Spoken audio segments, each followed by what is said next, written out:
In this quick tutorial video, I'm going to be showing you how to release through your calf muscle using a massage ball.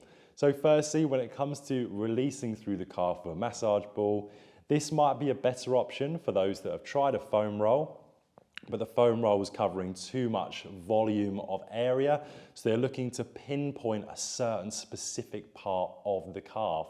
So let's say, for example, I had a trigger point in the middle of my calf. I might want to use something like a ball as it's got a smaller surface area and I can really get into that point maybe a little bit better than a foam roll. Whereas if I had a whole calf that was really tight and I wanted to go through all the calf as quickly as possible, I would then use a foam roll. So when it comes to foam rolling and also using something like this, one of these myofascial release balls or massage balls, what you want to make sure of is that we don't come underneath the knee. So from here, this would be the highest point of which I come up, and this would be the lowest point of which I come down. Further than this down is the Achilles tendon, and higher up we've got soft tissue structures of the knee. So this fleshy bulk here is absolutely fine. Don't come higher and don't come lower. So from here, I'm going to place the ball down.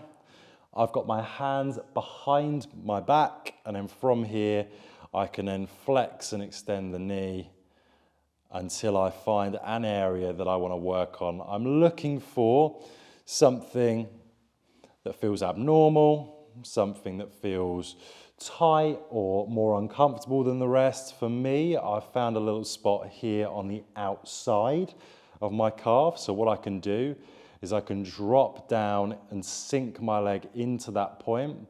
I'm not feeling too much discomfort in this point, so for me, I'll be looking for that sweet spot of a 7 out of 10. What I'm going to do is I'm going to place my foot on top of my shin, and I'm just going to slightly press down with this foot, my right foot, until I start to feel that 7 out of 10.